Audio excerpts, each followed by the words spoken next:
Assalamualaikum warahmatullahi wabarakatuh. Saya Sinta Rumsari dari kelas 12 MIPA 3. Kali ini saya akan menjelaskan materi fisika tentang gelombang elektromagnetik. Oke, langsung saja mari kita bahas materinya. Nah, teman-teman, apa sih gelombang elektromagnetik itu? Gelombang elektromagnetik itu merupakan gelombang yang merambat tanpa memerlukan medium perantara. Sedangkan gelombang yang membutuhkan medium untuk merambat disebut dengan istilah gelombang mekanik. Gelombang elektromagnetik dibentuk oleh medan magnet dan medan listrik yang saling merambat tegak lurus. Gelombang elektromagnetik merupakan gelombang transversal yang terdiri atas medan magnet dan medan listrik yang saling tegak lurus seperti yang ditunjukkan oleh gambar di samping. Nah, adapun sifat-sifat gelombang elektromagnetik di antaranya, yang pertama merupakan gelombang transversal dikarenakan arah getarnya tegak lurus dengan arah perambatannya. Yang kedua, cepat rambat sama dengan cepat rambat cahaya dengan konstanta 3 dikali 10 pangkat 8 meter per sekon. Ketiga, dapat merambat dalam ruang hampa, yang artinya tidak memerlukan medium untuk merambat. Keempat, tidak bermuatan listrik. Selanjutnya, memiliki sifat umum gelombang seperti dapat mengalami polarisasi, pemantulan, pembiasan, perpaduan, dan pelenturan. Lalu yang terakhir, arah perambatannya tidak dibelokkan baik pada medan listrik maupun medan magnet. Nah, berikut ini rumus gelombang elektromagnetik. Seperti rumus gelombang pada umumnya, rumusnya yaitu V sama dengan lambda dikali F. Dengan V adalah kecepatan, lambda adalah panjang gelombang, dan F itu adalah frekuensi. Sedangkan untuk gelombang elektromagnetik, karena kecepatannya adalah kecepatan cahaya, maka V bisa digantikan dengan C. C itu adalah cepat rambat gelombang elektromagnetik yang besarnya 3 kali 10 pangkat 8. Untuk nilai C yang 3 10 pangkat 8 itu bisa dicari dari persamaan akar dari 1 per epsilon 0 kali mu 0. Epsilon 0 adalah permitivitas ruang hampa yang besarnya 8,85 dikali 10 pangkat min 12. Sedangkan untuk mu 0 adalah permeabilitas ruang hampa yang besarnya adalah 4pi kali 10 min 7. Adapun rumus untuk intensitas gelombang elektromagnetik yaitu I sama dengan S atau I sama dengan P per A.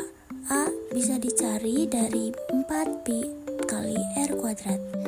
I artinya adalah intensitas gelombang, satuannya W per meter persegi.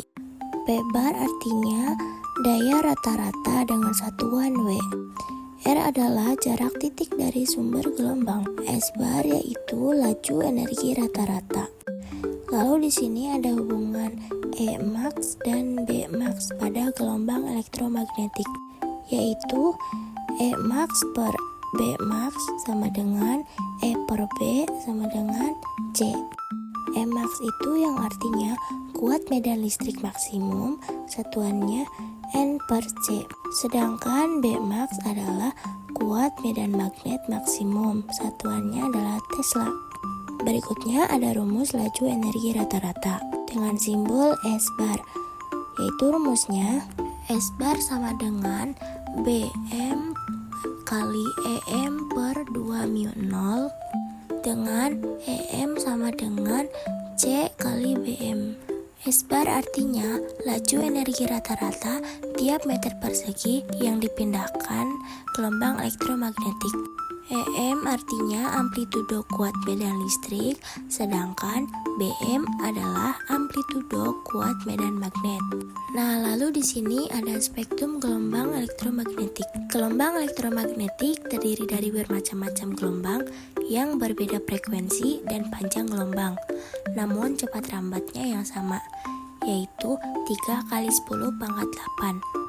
Urutannya adalah seperti yang ditunjukkan oleh tabel pada berikut ini. Yang pertama, gelombang radio dengan panjang gelombang yaitu 10 pangkat 3, frekuensi gelombangnya 10 pangkat 3 sampai 10 pangkat 8. Lalu yang kedua, gelombang mikro dengan panjang gelombang 10 pangkat min 2 dan frekuensinya adalah 10 pangkat 9 sampai 10 pangkat 10.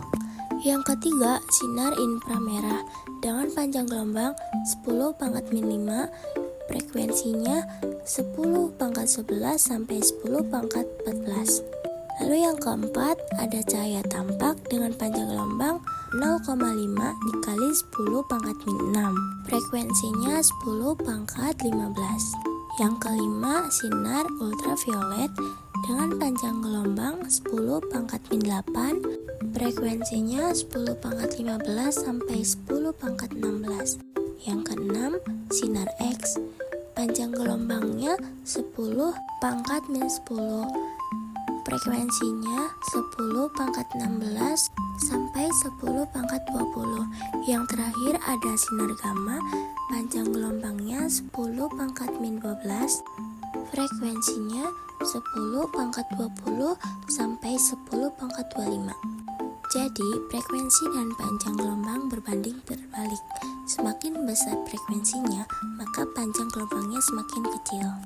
Gelombang elektromagnetik memiliki spektrum yang urut dimulai dari sinar gamma hingga gelombang radio. Jadi, spektrum gelombang elektromagnetik bisa kita singkat dengan sebutan Rutty-Ladaterer. Maksudnya adalah G adalah sinar gamma, kemudian R adalah Roentgen atau sinar X, U itu adalah ultraviolet, cahaya tampak, T tampak, kemudian inframerah, I, radar adalah gelombang mikro, karena gelombang mikro bisa digunakan untuk radar, kemudian tele itu adalah gelombang televisi, dan R adalah gelombang radio. Kalau digambarkan bisa seperti ini, dimulai dari sinar gamma, lalu sinar X, sinar UV. Di antara sinar UV dan inframerah itu ada cahaya tampak. Nah, cahaya tampak itu juga memiliki spektrum, dimulai dari warna ungu sampai warna merah. Kemudian setelah merah adalah inframerah, kemudian radar atau gelombang mikro, kemudian gelombang televisi dan gelombang radio. Dimulai dari sinar gamma sampai gelombang radio, itu panjang gelombangnya semakin besar menuju gelombang radio. Jadi panjang gelombang sinar gamma jauh lebih kecil dari gelombang radio.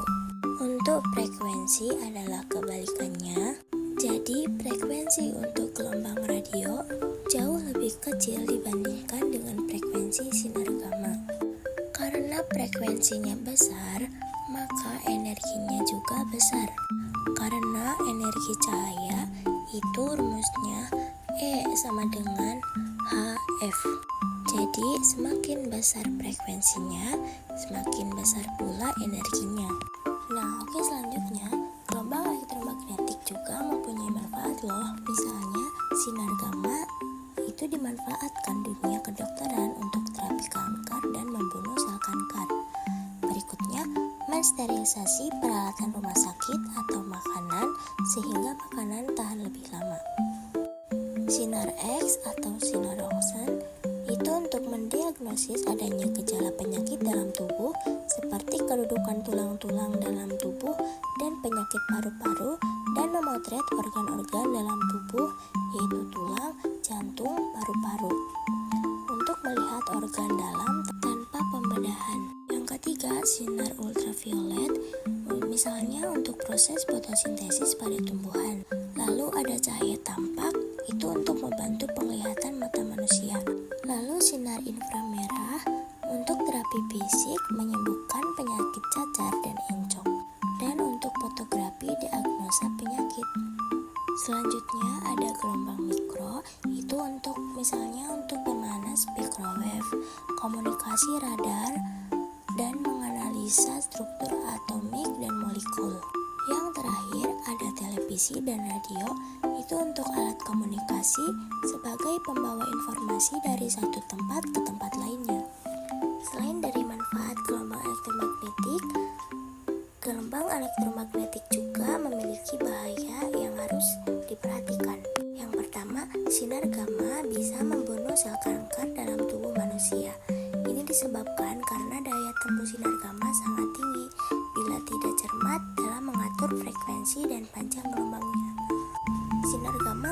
bisa membahayakan manusia. Yang kedua, ultraviolet dapat membantu pembentukan provitamin D menjadi vitamin D yang bagus untuk tulang, kulit. Namun dalam jangka waktu lama, sinar ultraviolet malah bisa mengakibatkan kanker kulit, dapat menyebabkan katarak mata. Dan yang terakhir, gelombang mikro HP dapat mengurangi kekebalan tubuh, menghilangkan konsentrasi, menurunkan tingkat kecerdasan, sakit kepala, bahkan dapat menyebabkan kanker otak.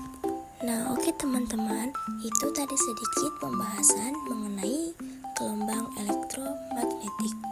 Semoga bermanfaat. Terima kasih. Saya Sinta Rumsari. Wassalamualaikum warahmatullahi wabarakatuh.